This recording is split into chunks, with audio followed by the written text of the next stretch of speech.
Thanks for joining me in Scheffy's Sandbox. I'm your host, April Dawn Scheffler, and I invite you to play with me and my guest today, Aisha Ecasia. Did I pronounce that correctly? Perfect. Okay. Well, welcome, Aisha. In this first segment, we pop into a virtual coffee house before hitting the beach. And being the benevolent host that I am, your order's on me. So what order do you give the barista?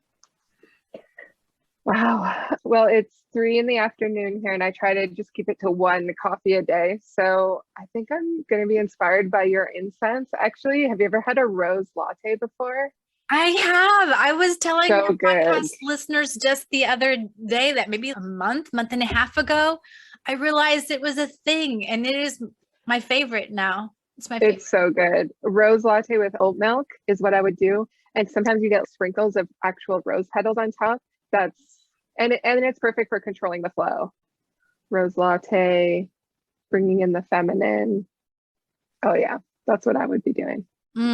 Yeah, I get all my drinks with oat milk now.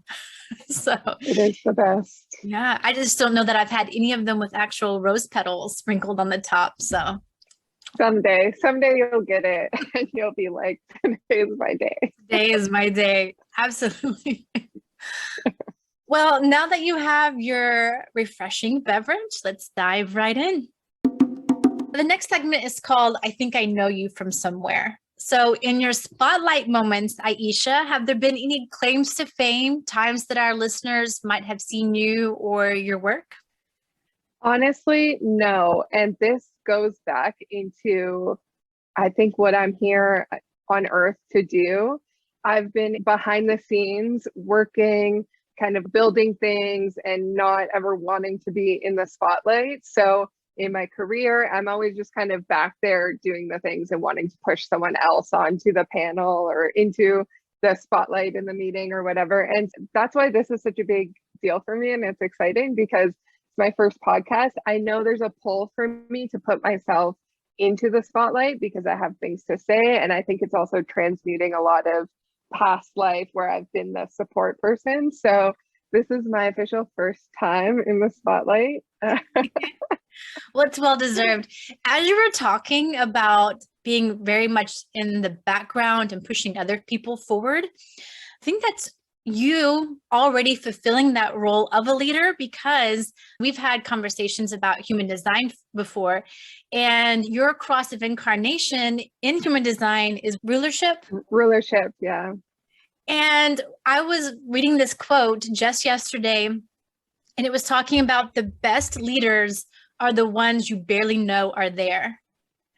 And so that being said, that is you ruling or leading perfectly, not with an iron fist, but with that excitement and enthusiasm and kind of knowing where everyone can play their part to the best, leveraging everyone's energy to their biggest potential.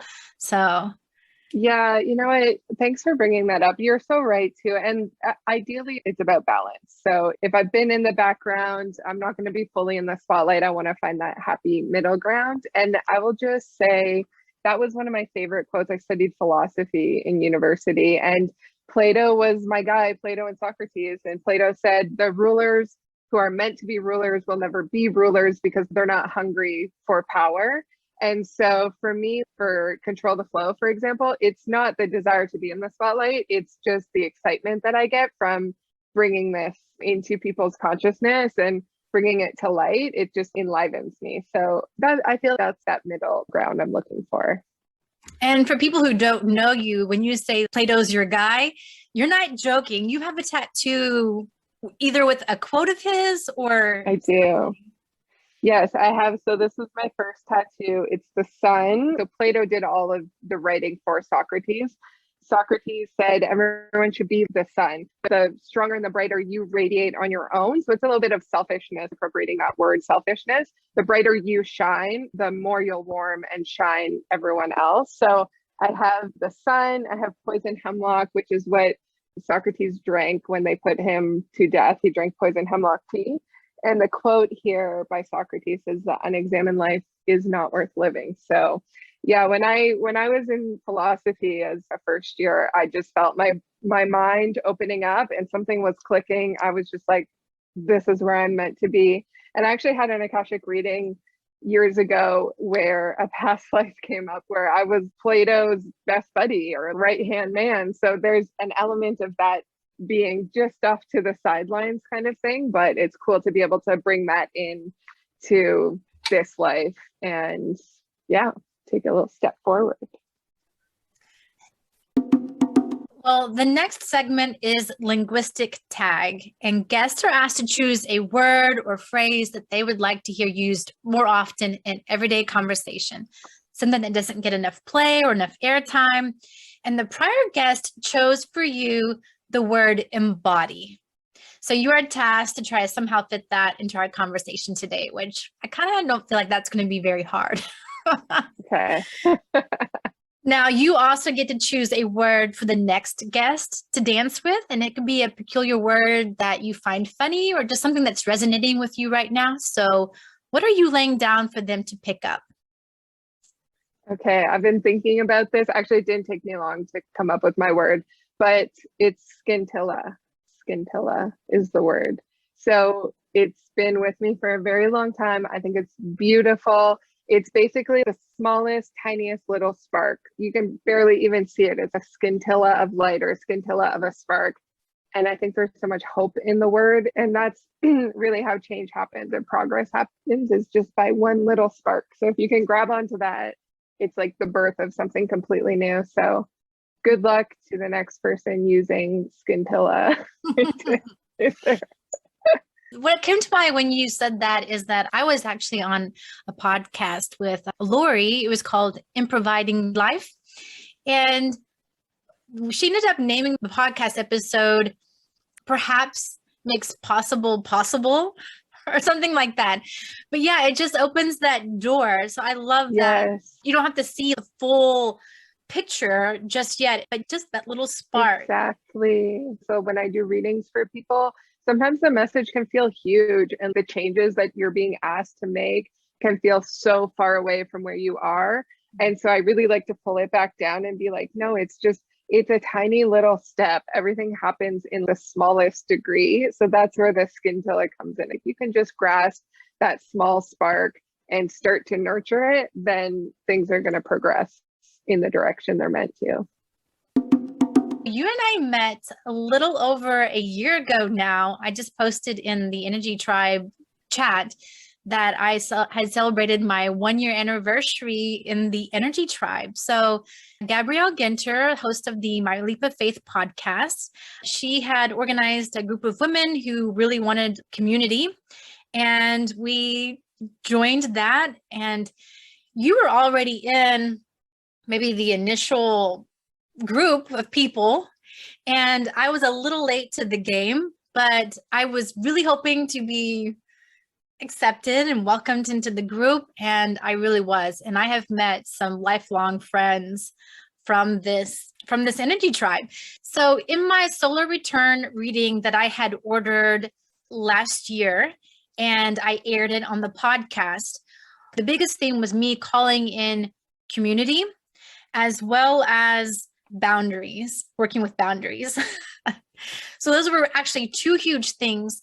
But at the time when she was talking about how there's a lot of 11th house activity and I was going to be calling in community, it felt outside the realm of possibility because I had been craving that for so long. And it just felt like this pipe dream. Yeah, I just call it in. But no, really, I was so hungry for it, but I was thinking it wasn't possible. Well, maybe 2-3 weeks after that, I was introduced to the Energy Tribe. And yes, I definitely got that sense of community and some kindred spirits that I could really grow with. And so that's how we met. Is there anything that you wanted to add to that? I guess just, yeah, it's been an incredible year. And I think it's a testament to everyone's intention and energy that we were all bringing in, how much relationships have grown and we've all progressed together. And there's been certain connections that have been made that move into different subjects and stuff. But it's just, I think, really cool because a lot of us have spent a lot of time siloed and feeling very alone and like we don't have people to talk to. And once we got together, the way that you could feel that energy, and I remember like it was yesterday, the first meeting that you were on, and I was so into you. I was like, oh, she is so smart, and I love the way you communicate and talk. And we have these little subgroups, right? And I just kind of knew you were going to be in my subgroup, and of course we were, so we got to bond that way too. But yeah, it's just been a beautiful way to form lifelong friendships, but also to be in resonance with people. I think is the coolest part of it. Yeah, one of the ladies has a fantastic relationship with the pendulum. And so any of the newcomers, she would ask the pendulum what type of subgroup, and they were based on the elements. And we were initially in the the OG water group. It was really neat. Sure, it was great having the larger community, but then also these little smaller containers in which to cultivate more of an intimate feel, because I am one of those people. As a projector, I don't do very well with pentas, which are 3 or more people actually. So I do a lot better cultivating relationships in smaller groups, really one-on-one. But I loved that opportunity that we were given to, kind of just share our hearts and the daily struggles and victories alike. It was really, really neat. And then as we've gone along, I found out that you do readings. You're an astrologer. And so I had you do a reading for my daughter so that I could get a grip, literally and figuratively, on what was going on and how I could best parent her. And it was really eye-opening, because maybe you can talk a little bit about, I know this is not the focus of our conversation today, but you might want to just touch on it, the type of astrology that you practice, because I felt it was really impactful for me, because I think we never want our children to face the same challenges that we did. And so we kind of parent from that place of wounding. And that's what I realized in my conversation with you as we were going through this reading, and I'm crying because, again, it opened my eyes that I was parenting from this wounded place of trying to protect my child, when you were like, she's actually not going to have any issues in that area. So this is going to be more of where her challenges in this lifetime are going to be. And really all you can do is support her to the best of your ability, but she's not going to have the same experience and the same vulnerabilities, if you will, or the same lessons to learn as I did growing up. So if you would just touch on that briefly. Yeah, for sure. I mean, it's so nice to be able to give that message to you. Just from my perspective, having that message come in, and I always say the soul recognizes truth. So we can be talking for 2 hours and someone's listening, and there's going to be a few nuggets that hit you and you're like, boom, that was for me, or oh, that's something that I instantly resonate with.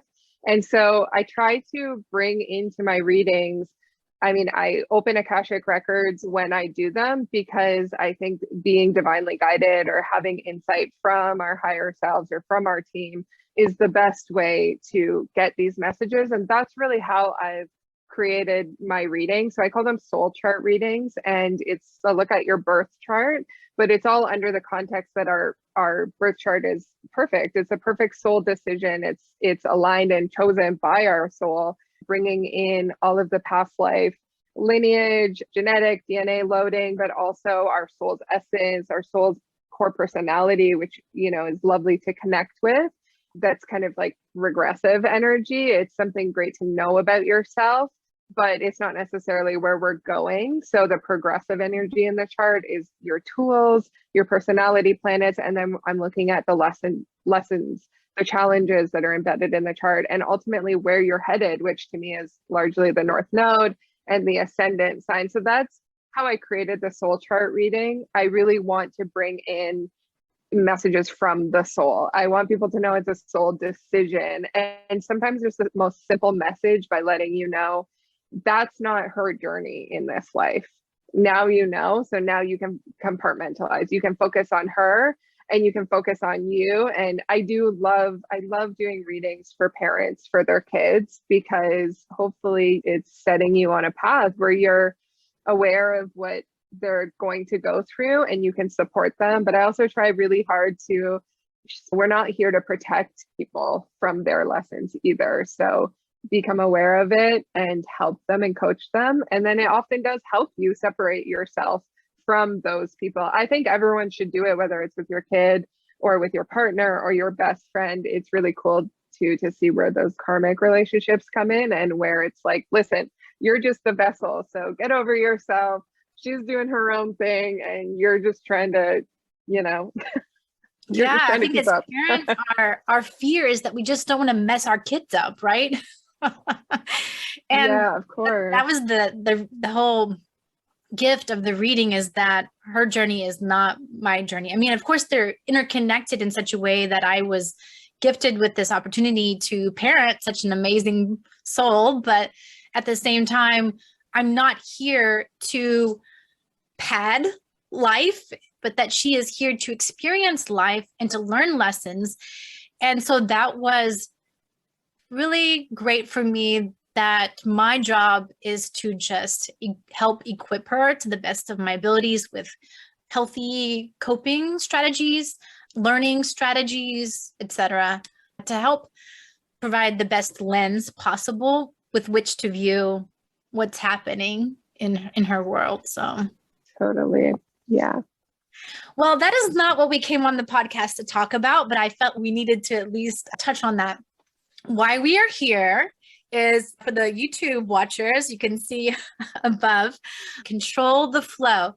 So this came about, I was looking at Aisha's bio and it said, control the flow guru, and it had a little red blood drop. And I was thinking to myself, okay, this could mean several things. Control the flow, like if it was talking about a menstrual flow, that doesn't even make sense. So, okay. Next, are we talking about controlling the flow of manslaughter of blood? That's definitely a valid, worthy cause. But how would you be a guru in that? So however way I spun it, I couldn't just let it go. I was like, okay, what is a control the flow guru? And Aisha, take it away. Okay, wow. That's a loaded question.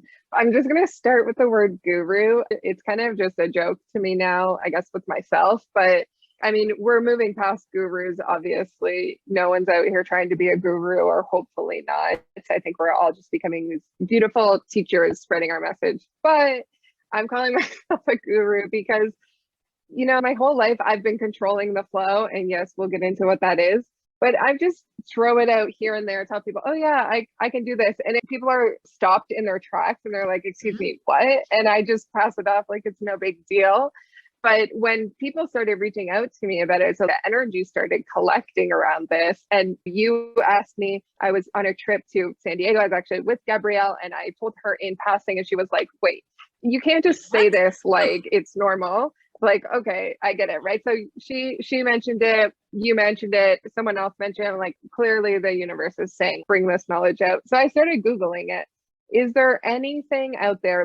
Are women doing this? There's literally nothing to be found, which these days I think online is super rare, right? Pretty much everyone's thought of even little scintilla of anything, and put it out there, but can't find anything. So I'm jokingly calling myself the guru because it seems like it's a brand new concept. And so I really think that energy is pulling and it's time to let this out there. So with that introduction, I'll finally tell you what it is.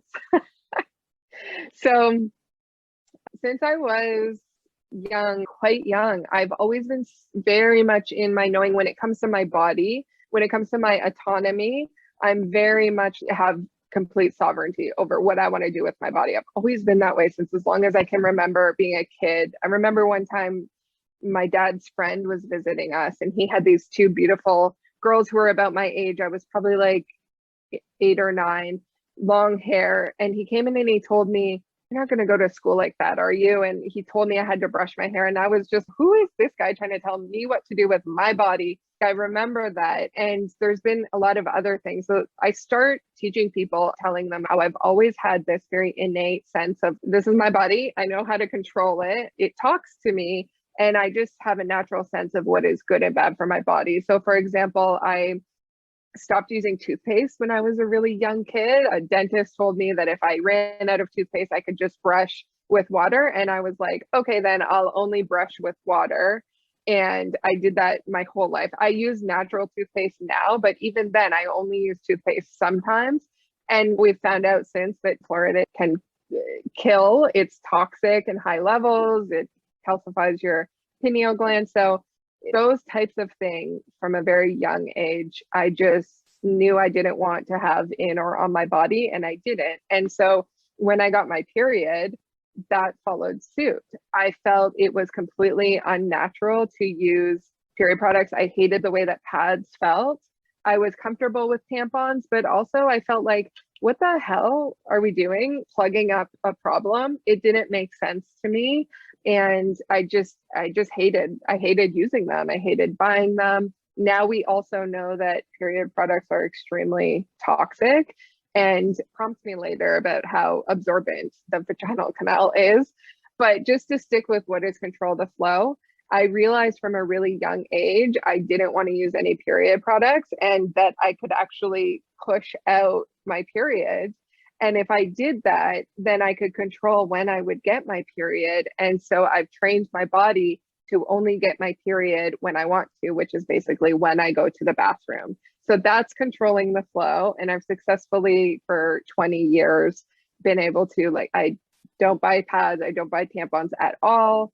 And I just control my menstrual cycle. So then I was like, oh, wow, she is talking about menstrual flow. What? It was a little bizarre for me, but I'm coming from a place where I felt really disconnected from my own body. And I had a memory show up on a social media platform that reminded me of something I posted 12 years ago, 10 years ago. So mind you, I'm still like 30 years old at that point. So it's embarrassing for me to admit, but I was saying that PMS was God's way of, like, a natural form of birth control. So that just shows you how disconnected I was from what part of the cycle even that someone was the most fertile, right? Right. Yeah. I mean, And no one there's said a hint anything of it. to me.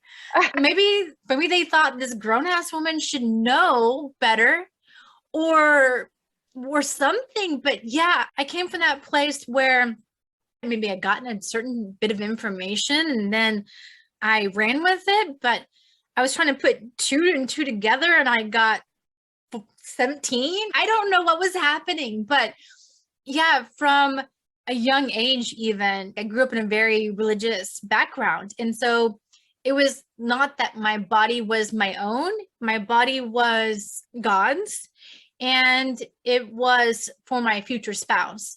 So I did not explore anything. And I was just really so very disconnected from what was my body's wisdom.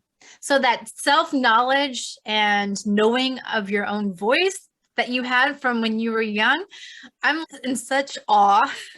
That's really cool. Then I'm like, okay, well, how does this work? So then you set up a video that was a Zoom meeting, right? And you recorded it so that you could replay later. But during that Zoom call, first of all, you start off with how you had gotten these other messages from your body about how maybe sunscreen wasn't the best, fluoride and toothpaste just didn't feel right, all these other decisions. And that how when it came to time where you started menstruating, all the period products felt like, oh, this didn't make sense to you. And this is where we can touch on the science of how absorbent the uterus is, because we think, okay, well, what is wrong? Somewhat devil's advocate, Aisha. Okay, what is so harmful about putting a tampon in there? It's a tampon. Yeah, for sure. I mean, okay, before we go into that, I just want to touch on too that whole part of exploring and having connection with our bodies as women. I'll speak from that perspective because it's what I know. So I just kind of imagine a bunch of executive types sitting around a boardroom table thinking, okay, so women aren't getting their periods, they're bleeding every month. What do we do with this problem, right? And to me, it's just stick something up there and then we won't deal with it. Okay, so that's what we have now. But what that does to our body and to that age where we're just learning about our bodies at the time that we get our period is it basically doesn't bring up or encourage the conversation at all of understanding our cycle, knowing how our body moves and changes throughout our cycle. And there's been some like really incredible stuff, even about productivity in the workplace for women, how we run on a monthly cycle instead of a daily cycle. So the workday is created for men. And I totally feel that I'm in tune. And when I'm working, I'm doing reports and I'm very, very productive when I'm about 2 weeks, a week and a half into my cycle. And then, yeah, it fades as I get closer to PMS or whatever. But any chance that we had to be connected with our flow, basically, I think got taken away once we started using period products, pads, and tampons, because what happens then is your body just goes on autopilot. So if you're using a tampon or a pad, there's no trouble with bleeding all of the time, right? Because you're not worried about accidents or embarrassment or ruining your clothes.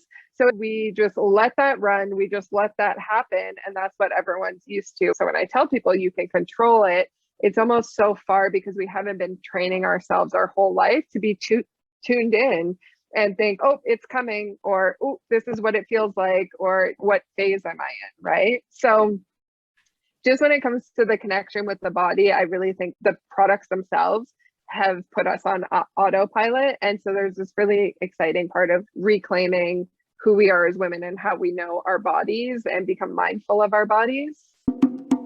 I know we're talking about period products getting a bad rap right now. And that's kind of a pun, a bad rap. Okay, sorry. Okay, but when these products first came around with the tampons, it did feel the opposite. It felt very liberating and freeing because we were now able to compete in this market alongside men. And in the 70s and 80s, there was this huge push that men and women should be treated equally in the workplace. And women were trying to break this ceiling as far as pay and equal treatment and stuff like that. In the past, before these products, I think what we have in our minds is these red tents, right? Women were set aside for a whole week or the length of their period away from the community. And that wouldn't work for a lot of the regular work week, Monday through Friday, 9 to 5. But that being said, do you think people were controlling the flow back then?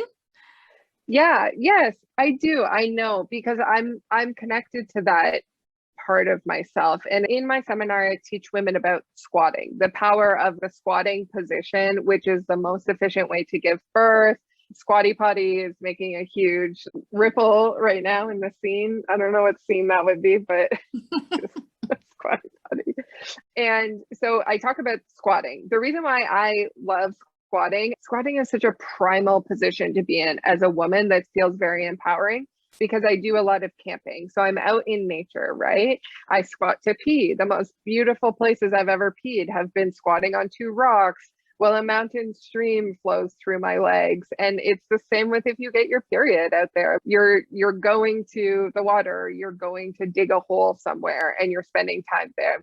The reason why I love camping and being in nature is because you have the time to do nothing but spend time with whatever you're doing at that moment. So I think there's power in reappropriating the story of how women have experienced their periods. And to me, what I've felt very connected to is a more primal version of myself who would have went and just been in a higher consciousness control over my body and said, it's time, go and deal with things until it's gone and then go back to work or whatever. That being said, absolutely, evolution and industrialization and societies like ours that had access to the gift of having menstrual products and we're able to work, and that's moved the needle in so many ways. So I'm absolutely not against period products. And the really cool thing is there's been a lot of information come out.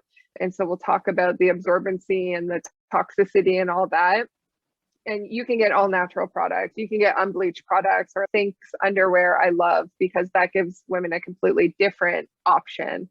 But I think the timing is perfect for this message now because we are elevating our consciousness. We are giving more thought to things and being mindful over what we put in our body, on our body, and mindful of our body. It's just becoming more commonplace. So it definitely served its purpose. But I do want women to know that there's an even better way. And I've felt so free my whole life. I've literally felt like I came here and I'm like, I don't even have to deal with that problem. My period comes and goes and it's no bigger deal than just going to the washroom as frequent as I usually do. I have a couple of thoughts. One of those is you mentioned that you love being out in nature. Those people who follow you on Instagram will be delighted with lots of pictures of you exploring nature with your dog and with your partner out in Western Canada, right? That's right. Yep. It's beautiful. Yeah. And then secondly, I think I wanted to mention that when you say controlling the flow, that doesn't mean you are controlling when you get your period as far as when it starts. So I think that could be maybe a misconception when people first hear that you're able to control when you get your period. You're in tune with your body and you're able to feel when the cycle is about to begin. What you're able to control is once your period starts and you get your body signals that it's about to start, you are able to hold that in for periods of time until you are able to go to the restroom and expel that, and then kind of close up shop until you take your next restroom break. And you do that for the length of your cycle, right? Yeah, exactly. So when I say control, the week or so that I have my period, I'm controlling it in that it's not just coming out of me anytime. I'm deciding when it comes and I'm making it happen when I want to, and then not having to use any products in between.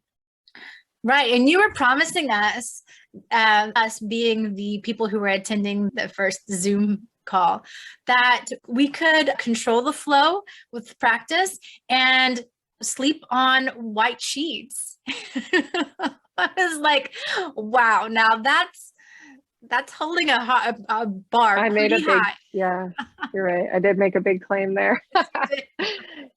Yeah, I mean, I know it's possible, right? And I really believe in it. But the thing is patience and time. That's why I bring into it that we've been on autopilot. You're not just going to turn it on and automatically be able to, because there's a disconnect between how we feel our body during that time. And it also requires a bit of a sacrifice in terms of like a slight routine change. So if you want to get right into it, you really have to commit to the practice and don't give up. I've had a lot of friends that are really intrigued, but they try it and they fail a couple times. I think it gets incrementally better as soon as you become mindful of it, but you have to stick with it. And it might take a year or two to get to the place where you're comfortable not wearing any protective underwear or wearing anything to bed, for example. But I know it's possible. And so that's why I think it's cool to get the message out and have people like yourself. You're in the test group of people that are trying it out, and we all get together and learn from each other. And just in general,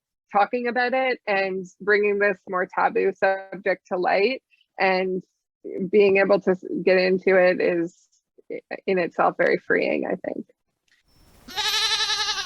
Before we get into the how to control the flow, because I promise listeners, we will get into that. I will tell you that I've had one period since learning about control the flow.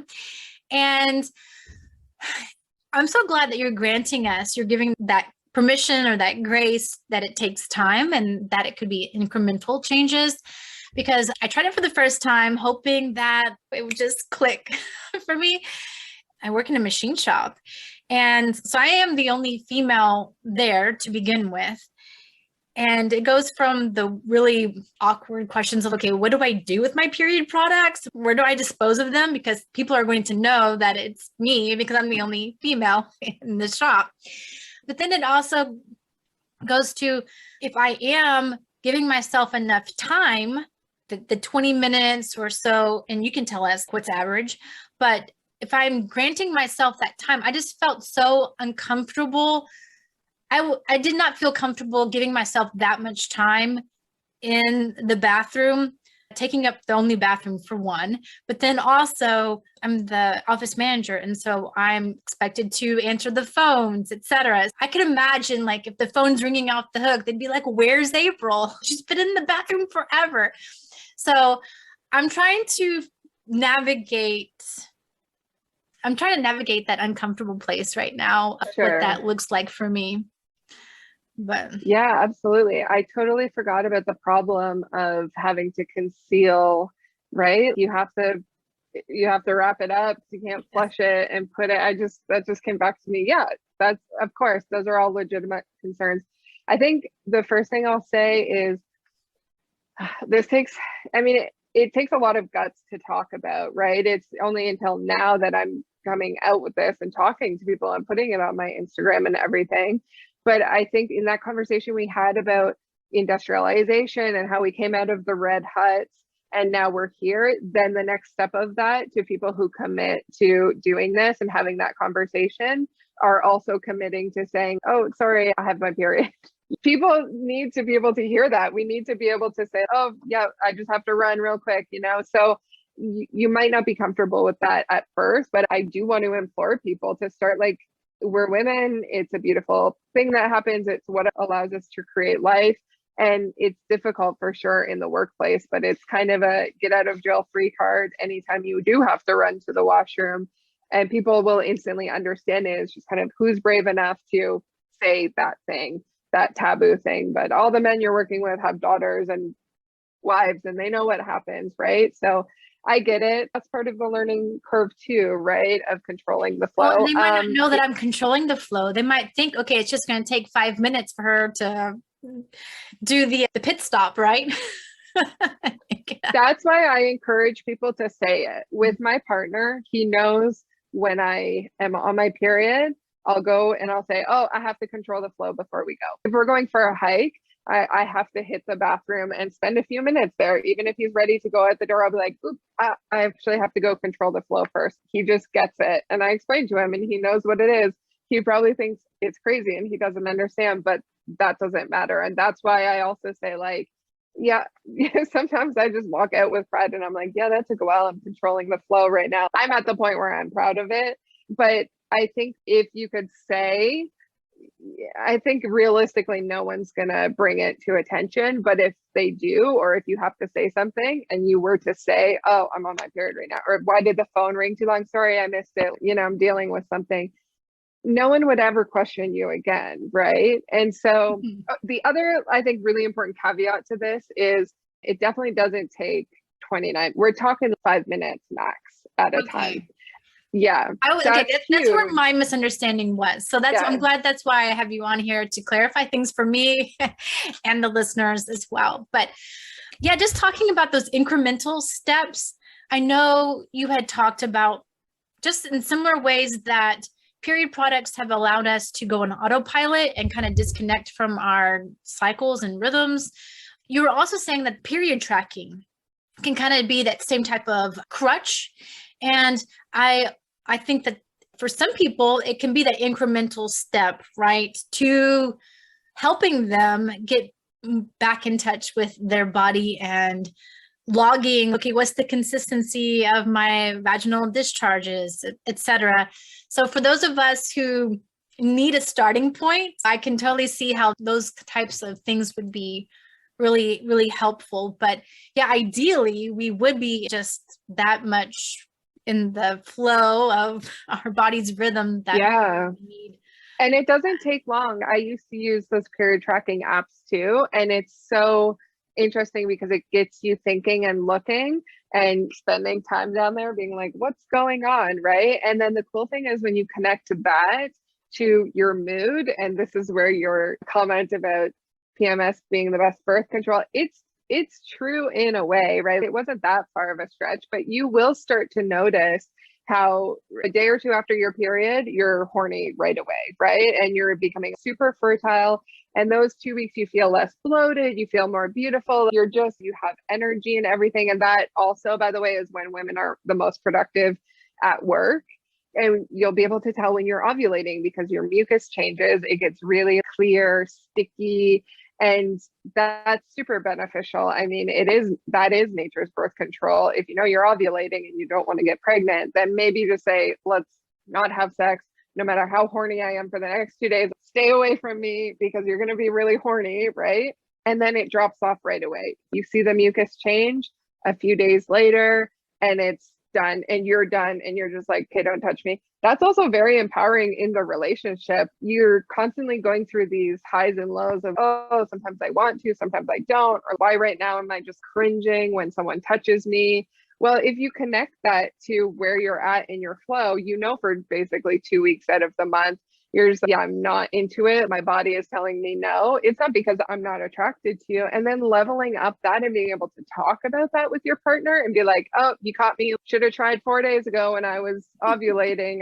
I'm over it now. Get me some chocolate, you know? Oh, it's so freeing. So yes, I totally just bring it back to the app. I think it's a great idea to get on there and start tracking things, or just honestly Google it and use paper and pen. I think especially in the US, the way things are right now with reproductive rights, I have heard a little bit of musings about apps potentially being something that are public domain and they're collecting data. So maybe think about that, the implications that might have of tracking, because ultimately you're letting a company track your menstrual cycle because you're more susceptible to buying certain things during your cycle. And yes, that too. It's such a dynamic cycle we have. I was listening this morning on my way to work. I was listening to this podcast. The podcast itself is called Off the Grid. And this episode in particular was talking about how these algorithms for women, they do factor in where you are in your cycle. So they know when you are confronted and these advertisements are thrown in your face, because they know exactly what the best time is. And so we may not even know our rhythms, but they may know it better than we do ourselves. So yeah, it's a good point. Yeah. So that's why I say don't use it as a crutch. Maybe use it for the first little bit, but then this is all about getting back to using your intuition and just being in your knowing. And I think that's the spot to get to. And then you don't need the products anymore, ideally. I was thinking about this just earlier today. So I think it's very synchronistic that we're talking about it. But I was thinking about how I wasn't really feeling much in the mood today. My energy is a little lower. And yeah, that libido is just not there. It was maybe last week. And I was thinking that my husband, he would take that personally if I didn't communicate to him. It's not him. It's not personal. It's just where I am in my cycle. And that can be, like you said, very liberating, and bringing your partner into that rhythm with you. It can be really healing. It's so healthy and healing, because being rejected when you try to initiate with someone is crushing, even if you have the most trust with your partner. And if you don't know why you're rejecting them, then you get guilty too. So both partners are suffering. And if you just know where you're at in your cycle and you start to connect the dots, you can just say it, communicate it, and that's it. Everyone just goes to bed happy, or as happy as they can be. Delayed gratification.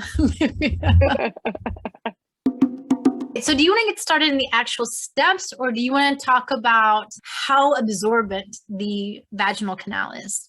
Where do you want to go from here? Sure. Yeah, let's talk about that, because it's something we glazed over, but it's super important in my opinion. I was looking at your slides during the presentation and I was like, oh shit.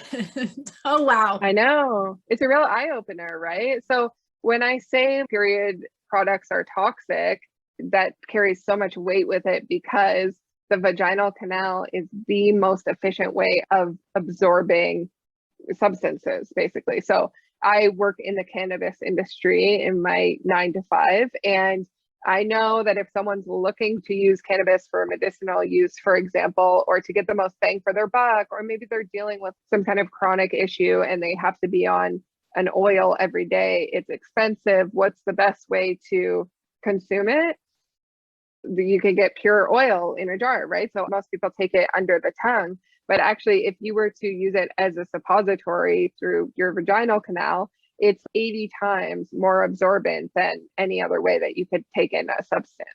So that's right there shows you anything that you're putting inside your body, putting inside your vagina, if it has any chemicals in it, then it's absorbing it at a much, much, much higher rate than if you were to take a pill or to breathe in smoke or something.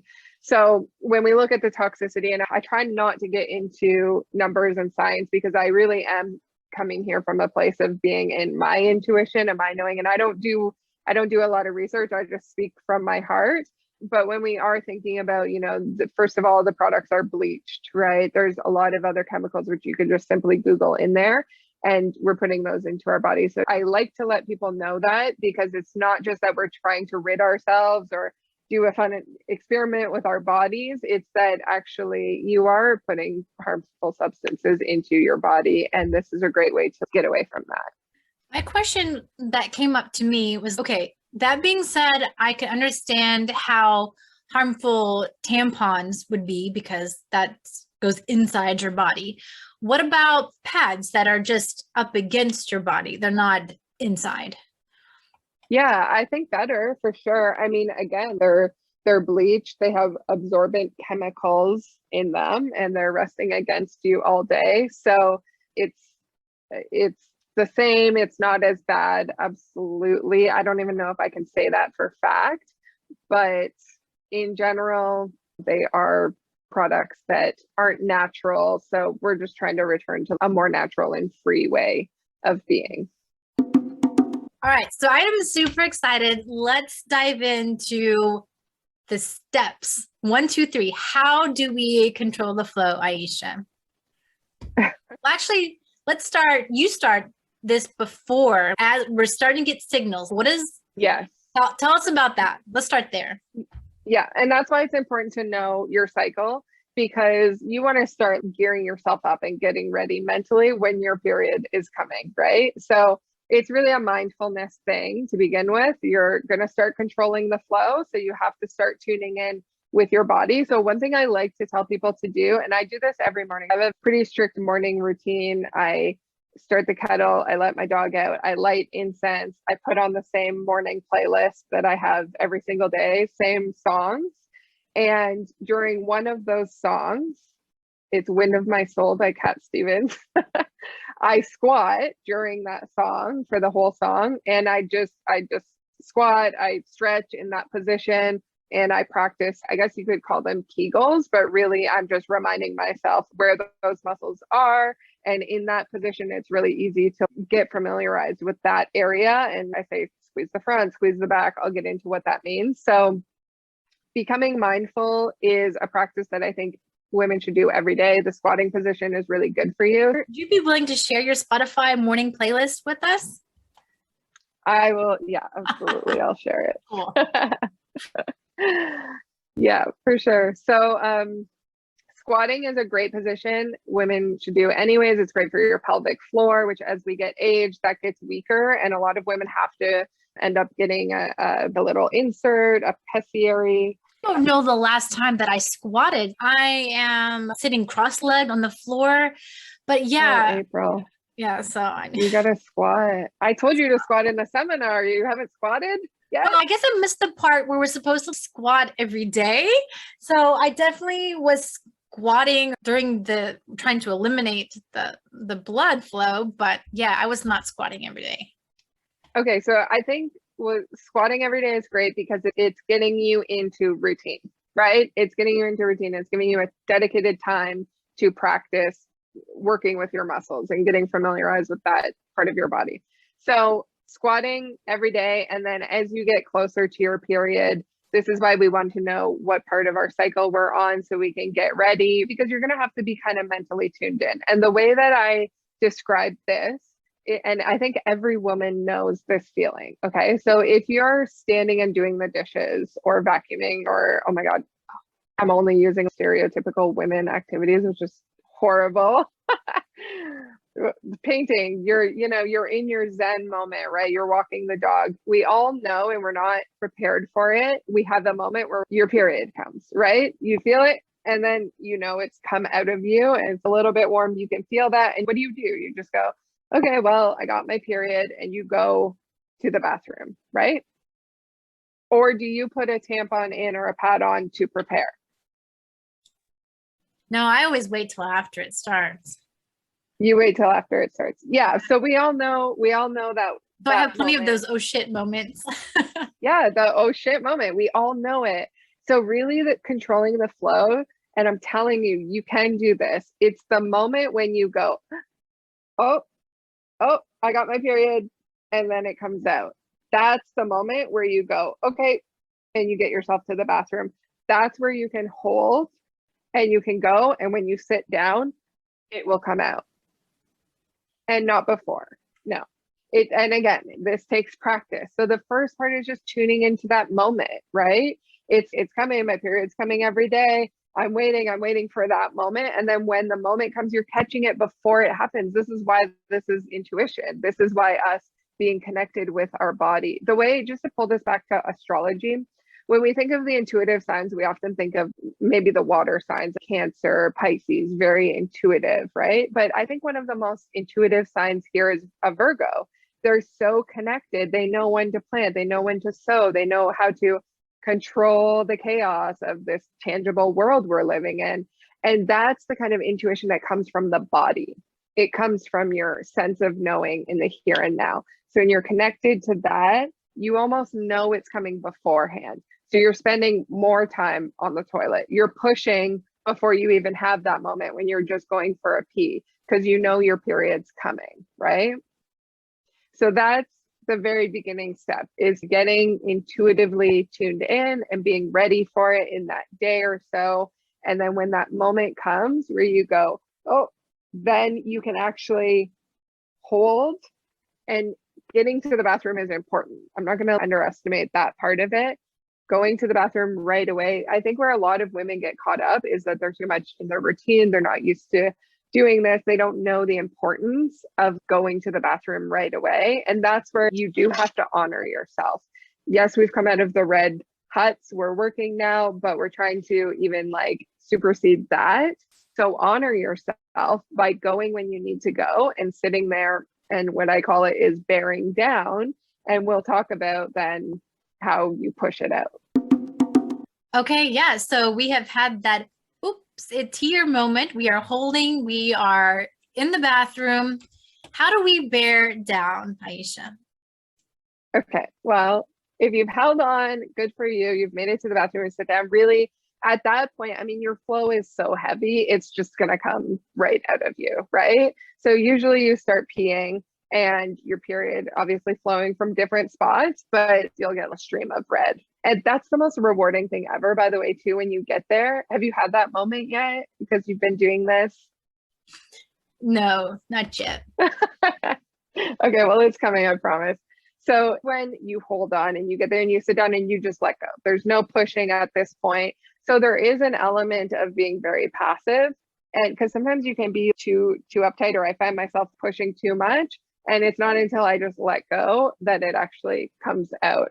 So it's going to come out, and then that's when you spend time. So I do recommend anyone get a squatty potty, because that squatting position is really going to help you. If you don't have one, or if I'm traveling or something, I just use the hotel garbage bin and I just turn it sideways and put my feet up on it. But bearing down. Okay, so let's get into that. So squatting, when I talk about squatting, when you're in that position, or even if you're just sitting on a chair, you can do this, but it's easier when you're squatting because you're just really able to have control over those muscles. There's a muscle at the front that you can push on. There's a muscle at the back that you can push on. So any woman will know The muscle at the back, of course, is what we push when we have to go poo, right? And the muscle at the front is, you've pushed out a baby. And when you strengthen, say, your lower abs at the front, that's kind of pushing on the area that you want to connect with, because your uterus is in that lower ab kind of area there. So in your push, you can practice right now strengthening those muscles, and you can feel whether you're tightening at the front or if you're pushing at the back. And you want to know the difference between those two, because you don't want to be pushing the back at the same time as the front. I think that's probably a recipe for hemorrhoids or a prolapse. So that's why, again, it's important to do the squatting and to know the difference between those muscles. And I really find, so what you want is to be pushing from those front muscles. So if you've had a baby, it's your baby pushing muscles. It's pushing from your uterus, because you're getting your uterus to contract, right? And what I find is really great is if you lean forward on the toilet to do it. So that's where the squatty potty comes in handy. So you have your legs up, and if you're kind of leaning forward, you've taken the pressure off of the back of, say, your spine or your tailbone sitting back, where then you're going to be inclined to push from the back. So if you're leaning forward, you get into this great position where you can really focus on pushing from the front of your lower stomach and your uterus. You kind of clench or hold the back where the poo is, and then you push from the front, so that, like you said, you don't get those hemorrhoids.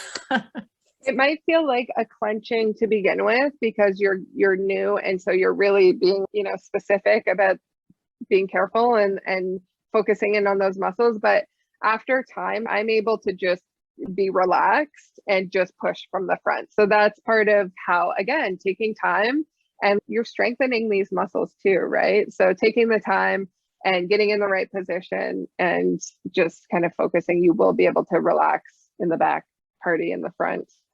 Here's another question for you. How do we know when we're done controlling the flow for now? How do we know we're done waiting for all the blood that's going to come out, and then we're free to go about our business? Yeah, so you'll know because you'll be pushing. And I guess an important caveat is that you're wiping pretty often. So you're wiping and seeing how much blood is on the toilet paper. And if there's still globs of blood, then I would probably go back to pushing. I would push, wipe. So you're kind of wanting to wipe, and it does take a lot of wiping. The other thing to realize is that inside your vagina, towards the base of your vagina, you have a lot of skin folds, right? As well as your vulva, and blood will get in and around there. So if you're controlling the flow, it's not being soaked up by a tampon where everything's kind of nice and clean. So you do have to wipe quite a bit. And so just get used to that. But as you're wiping, you'll see, okay, there's still quite a bit of blood. So I'm going to push a little bit more. The reason why you're spending that time pushing it out is because if you just go to the bathroom and you don't push, then there's a buildup of blood that's going to be leaking out throughout the whole day. So what we're doing is we're pushing it out in one sitting so that there isn't blood. It basically has to pool again before it starts leaking out again. So that gains you a longer amount of time in between. And then eventually your body will just know when you go pee. The period blood also comes out. It's incredible. It comes out like a stream of pee. It's a beautiful thing. And then you spend a bit of time pushing. And if you don't have a lot of time, if you're at work, you just lean forward, you do 3 or 4 really good push, you wipe like 5 times, and then you just make a point of going to the washroom more frequently, and or going to the washroom and putting your time in before you do an activity. Like I said, if I'm going out for a walk and I have my period, I'm on my heavier flow days, well, even if I don't have to pee, I'm going to go to the washroom and I'm going to control the flow, because I don't want to have an accident on my walk. So, to answer your question directly, when you're wiping and you're pretty much cleaned up and you can make it to the next sitting. Okay, which takes us to the question of how long does this controlling the flow last? When would you need to go to the restroom next? Or as you call it, the washroom? When would you need to go to the washroom next? The washroom. I just go whenever I have to naturally go pee. And so Okay. I guess there's another caveat here. I drink a lot of water. So I have my water beside me at all times. This is a 1 liter bottle. I drink at least 2 of these a day, and I drink a lot of water in the morning. So it's also a good excuse, because we should all be drinking more water, to up your water intake, because you're going to be going pee more frequently. And that's when you're going to be going to the washroom and pushing. So I think I would say for me, it's just anytime I naturally go to the bathroom, but I do drink more water than the average person. So maybe up your water intake, or set a reminder where every hour when you're starting, go to the washroom for a few minutes. And that also will alleviate for you the problem of feeling like you have to spend an awkward amount of time in the washroom at work. If you just go more frequently, do a quick push, and then go back. Perfect. So I think that basically covers the biggest steps, but there's something I'm missing as far as the whole process. Because I wasn't able to stay to the end of the Zoom call, and I did not watch. Right. So. Okay. So yes, there's a few just tips and tricks. Okay. So I guess while I'm just finishing up on the topic of that bearing down and pushing time, the more you push, so take advantage of the times when you do have bathroom time, when you're home alone and you have nothing to do. That's when you can really get into your body and get refamiliarized and push a lot and notice how much you can push out. So take advantage of that time, because the other thing is, the more you push, the more you're saving yourself that day. You're getting so much of the blood out. And so you're going to have a lighter flow for the rest of the day, for example. And the other tip that I gave everyone on the call, and this is getting pretty intimate now, but when you're having a shower, you can squat in the shower and you can get your fingers up there and push. And that really helps to move things out. And I find doing that, it feels great, because it's making you feel, oh, you're just getting things out of there, washing it down the drain, but it also really completely cleans things out, where for the rest of that day, things are pretty light and you're in the squatting position totally. So that really helps push that blood out of you. So that's a good tip for moving through the period faster. The other thing that I say is, a few women that I've taught this to have relied on panty liners and period underwear. And while that sounds like it's a good idea, what I've found is it takes those women so much longer to learn, if they ever do, because they constantly have that safety net there. And because such a big element of this is really tuning into your body, really becoming mindful. I mean, mindfulness is hard. We're all on a journey of mindfulness, right? You're becoming more mindful of your body. If you always have a safety net, if you always have a panty liner on, that autopilot mode that we've all been trained to go on since we first started getting our period is so strong in us. I find women that I've talked to that always have the safety net, they don't learn, because there isn't that critical importance on it. Whereas if you're going out and you're saying, oh my God, this is terrifying, but I'm just wearing normal underwear and I'm controlling the flow and I'm going to this party and I have to go to the bathroom, I have to prioritize this, then you're going to learn so much quicker and you're going to be so much more invested in the process. Okay, that makes sense. That makes so much sense.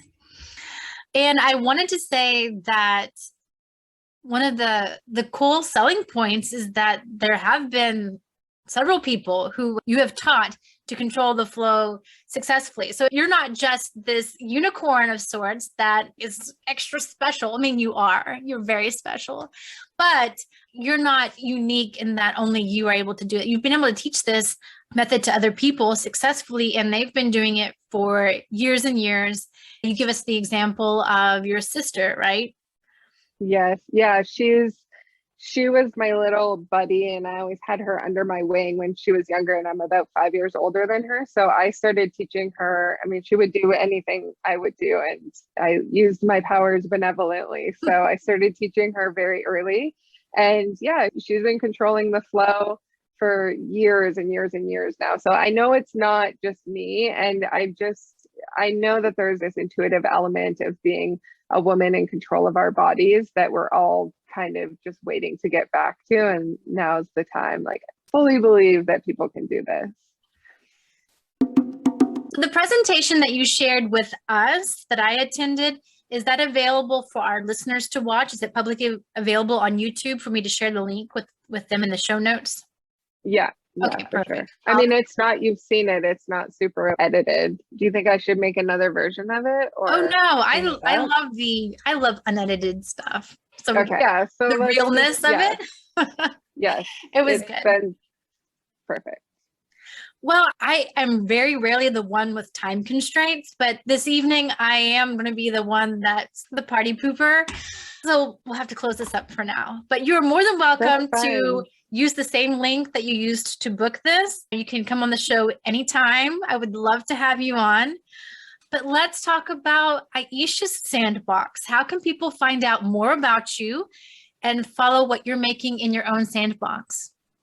Oh, I love that. Okay, so I'm building a castle on my, no, okay, definitely edit that part out.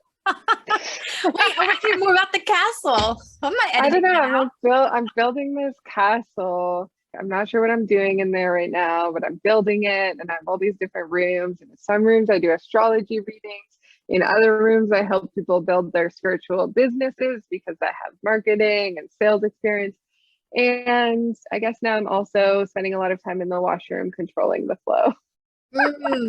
Yeah, my Instagram is where I share my life and all of my outdoor activities. And there's also a link in my Instagram bio. And I usually promote what I'm doing with my spiritual business, which is astrology readings. So I do soul chart readings and Akashic readings. And that's all on my website, which is aishaecasia.com.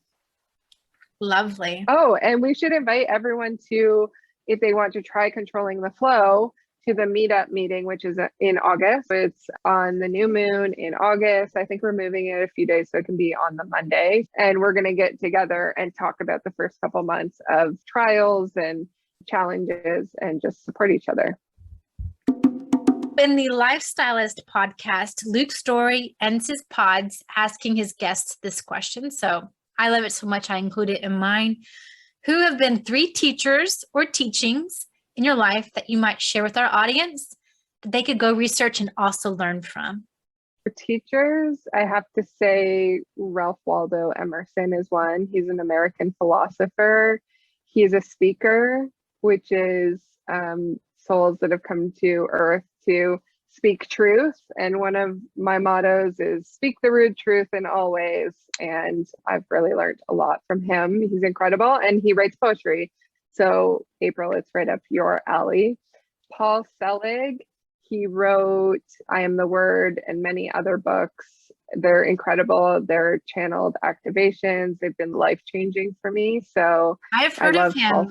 I've heard him on some podcasts where he channels. And yeah, so would you say that if people wanted an introduction to him, would that be the book that you recommend, is the one that you mentioned? He has a lot of books now, but you have to start with I Am the Word. It's the first book, the first activation, and give yourself grace with it. It's dense material and it takes a long time. And I find with those books, I pick them up and I put them down, and I might not pick them up for months, but then when I do, it's the perfect time in my life to be coming back to the energy. So it takes a while, but that book I think will change a lot of lives. So he's an incredible, very clear channel and just has a beautiful message. And do you have a third one to share with us? Yeah, the third one is kind of personal. It's my dad. My dad is a writer. He's a poet. He's my biggest teacher. And definitely, I know exactly why I came here through him to learn from him. And he's just taught me so much. And the biggest gift he's given me is confidence and following my truth. And I think as a little girl, being someone who would eventually control the flow and make very sovereign body choices, you just have to be very lucky and grateful if you've been blessed to have someone like that in your life. So I have to, shout out to him and say thank you. And he's been the biggest teacher of all, for sure. Well, I want to thank you, Aisha, so much for joining me in Scheffy's Sandbox. Much love. And I feel honored because I know this is not the end for us. I'm going to be seeing you around. And For sure. but yeah, thank you. Thank you so much, April. Thanks for everything you do. I love you. I love you too.